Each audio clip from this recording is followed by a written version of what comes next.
Hey, it's Hunt. You found Hunt on Saints. We're talking black and gold football. Do us a favor. Hit the like button, share your comments below, and hit that subscription button so you can get all of our content. Enjoy.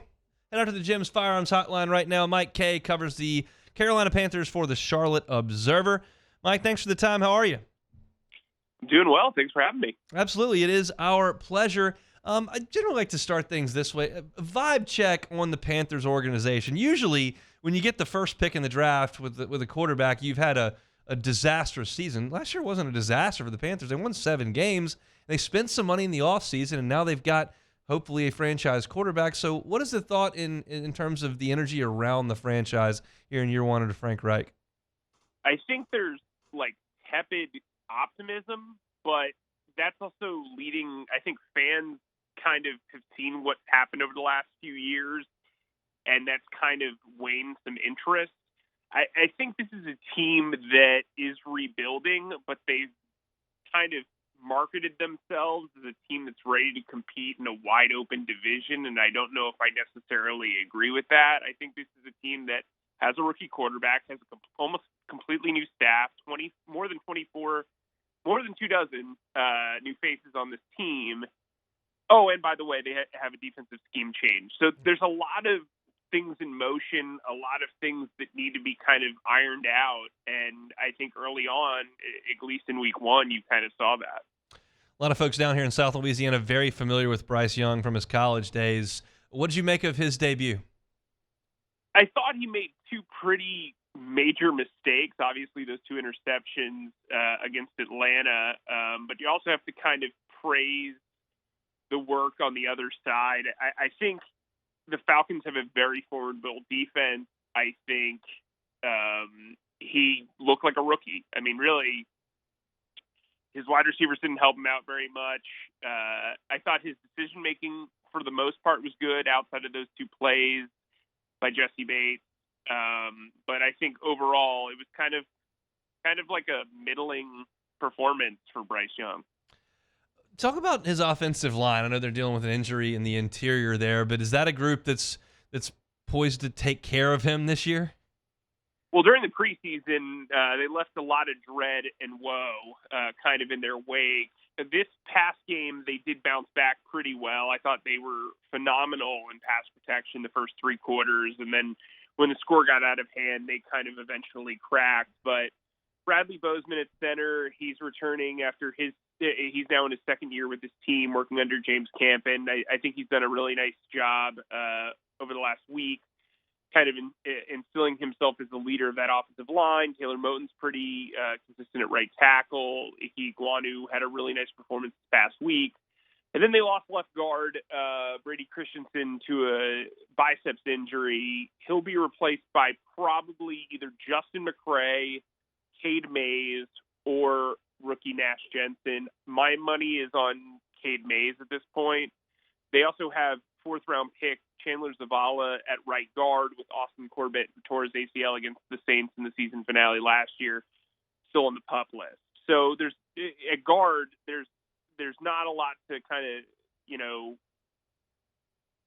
trust in because of the youth there. But I think at tackle and center, they're in pretty good shape. There's a lot of LSU flavor in that wide receiver core, but is it good? That remains to be seen. I talked to DJ Chark today. He's battling a hamstring injury, missed week 1, but he seems pretty confident that he's going to play on Monday night. Terrace Marshall kind of had an up and down week 1.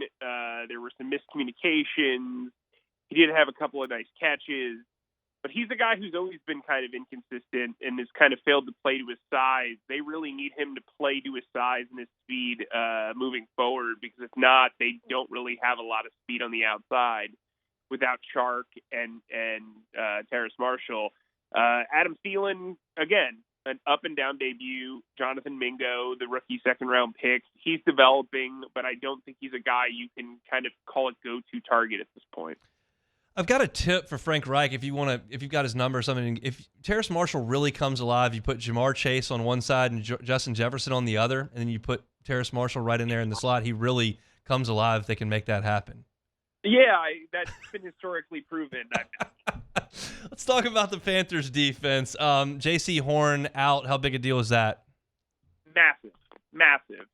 This is a very front-heavy team, meaning that their first-team group has a lot of names and talented players, and then once you get past that, the depth is pretty questionable. Matt Rule did not do a great job of developing talent while he was here for 3 years.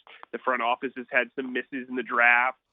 So from that standpoint, they don't have a ton of depth, especially on defense where they've switched schemes. Now,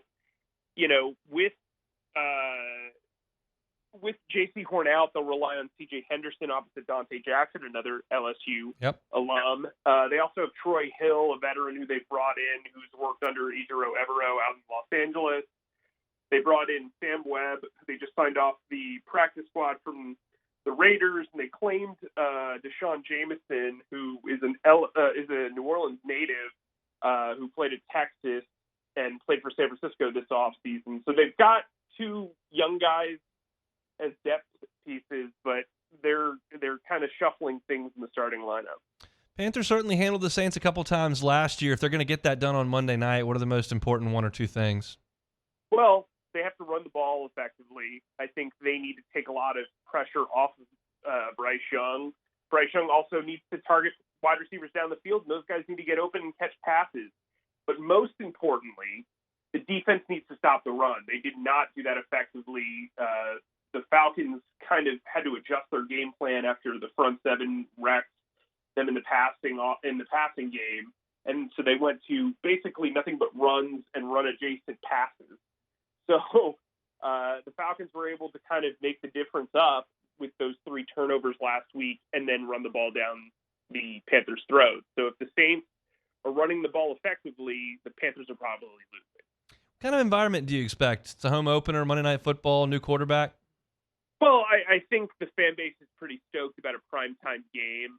Those don't come around too often these days in Carolina. I think fans, like I said, are cautiously optimistic, and I think that'll lead to a decent atmosphere. If they can get up early, I think the Bank of America Stadium will be pretty loud. Mike, appreciate your time. Enjoy the football on Monday. Thanks. He is Mike Kaye, covers the Carolina Panthers for the Charlotte Observer. Just a ton of LSU flavor on this team. DJ Chark, Terrace Marshall, Dante Jackson, the whole lot over there in Carolina. Of course, Trey Turner was once upon a time there, no longer. But it's, again, I've talked about this from the Panthers' perspective. We talked about it from the Saints' perspective with Luke Johnson in the first hour. This is a game the Saints need to go win. I don't know that it's a slam dunk they're going to win. In fact, I don't feel that way at all. Because it's an NFL game and it's on the road and it's a division game and it's going to be in a tough environment.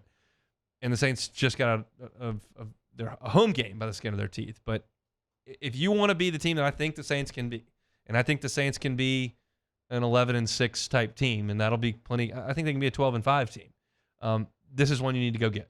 And they did not handle the Panthers last year. Different staff, different personnel, certainly different quarterback. And the Saints are in the same boat this way. We're different quarterback as well.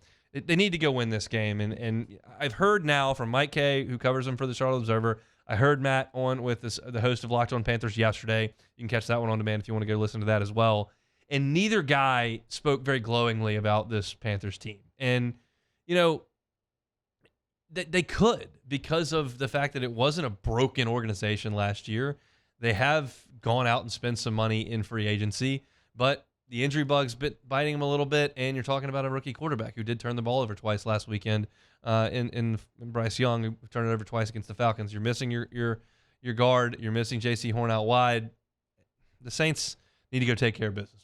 Hey, it's on. Thanks for watching Hunt on Saints. Before you leave, help us out a little bit. Hit that like button, leave your comments in the section below, and hit that subscribe button so you get all our content right here from Hunt on Saints. We'll see you next time.